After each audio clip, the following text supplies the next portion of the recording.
Hello, Joe Napier here to talk about the SET in the Ready, Set, Go program. So by now you have your checklist and you have some essentials that you think that you would want to carry with you in the event that you get evacuated from your home. You're going to be gone for up to 3 days, so make absolutely sure that you have some essentials with you. Here we have a kit that my family uses with a backpack, some clothing that you would take, some water that you could take with you. You see on the table some medications. Medications are vital in the event that a wildfire is going through the community and you don't have access to your pharmacy. You need to have your medications with you. Along with the critical medications that you're going to need, a great idea is to have a first aid kit with you. Something small that you can tuck away with some band-aids and some tape. A roll of duct tape is also a good first aid item. Believe it or not, you can use duct tape for larger wounds until you can get to help.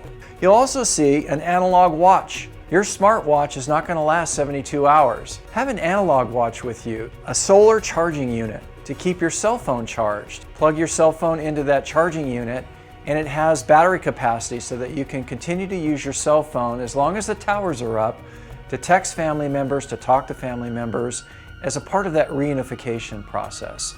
Vital information is going to be coming over your cell phone, your smartphone, in the way of situational awareness of temporary evacuation points, where shelters are, where Red Cross is, and where FEMA might be in the event that you lose your home. Communication is vital in evacuation, so making sure that you have your cell phone and making also sure if you have the ability to grab a family radio or a ham radio if you're a ham radio operator. The family radio doesn't require any license of any sort. You can pick one up at a local store and you can use it for communication up to 5 miles to keep in contact with your family. For greater situational awareness, ham radio is the way to go. Amateur radio operators all over can give you great information and you can reach out to them with great distances and communicate with ham radio operators outside of the area where the fire is occurring and inside of the area where the fire is occurring, because our CERT members carry ham radios.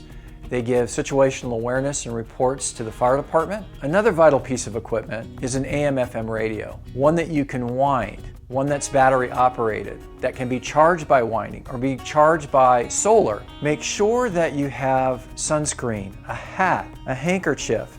Make sure that you have a cooling towel with you. Make sure that you have some common things that'll be on your checklist, like a multi-purpose tool, a knife, a Sharpie, so that you can send a note to somebody or you can draw a particular picture in the event that you need to. Make absolutely sure you also have a 3M mask with you.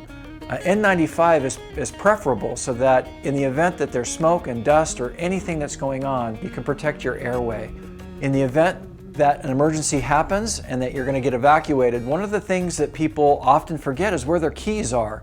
In the heat of the moment, they're gathering their emergency kit, they're gathering all the essentials, so that costs precious time. Make absolutely sure that your keys are in a central location where everybody in the home knows where the keys are, that they are there every day, all day when you're home. You never know when you're going to be evacuated, and if you're evacuated at night, it's imperative that you have good light sources, especially in Valley Center where there's not a lot of street lights. So having a flashlight or a lantern, something that's small that you can carry with you, that doesn't take a lot of energy and that will last a long time. An LED source is really a great way to go. Maybe a light source that has a strobe on it so that people can see that you're walking down the road in a smoky environment. All of these things will fit in your backpack, and you want it to be readily available in a closet where everybody knows where their go kit is. Your backpack is your go kit with your spare set of clothing, an old pair of shoes that you can put in there that you're not going to wear anymore, but you can wear in the event of an emergency. All of your valuables are going to go in the cloud or they're going to go on a thumb drive. What I mean by valuables are your pictures, if you can get your picture scanned, your marriage certificate, your visa or passport, your identification, all the things that in the event that you lose your home in a fire, you can live without for a little while, and it's all backed up so that you can get that back when the time comes. Having a home landline is essential in your family plan. Critical infrastructure can be burned in the backcountry, such as cell towers. For ReadySanDiego.org to contact you in the event of a wildfire, having a landline is the way to go. Situational awareness is key to your family evacuation plan. Making sure that your TV is turned to the right channel and that your radio is turned to the right channel so that you can get the latest and greatest information of what's going on in your community during a general evacuation.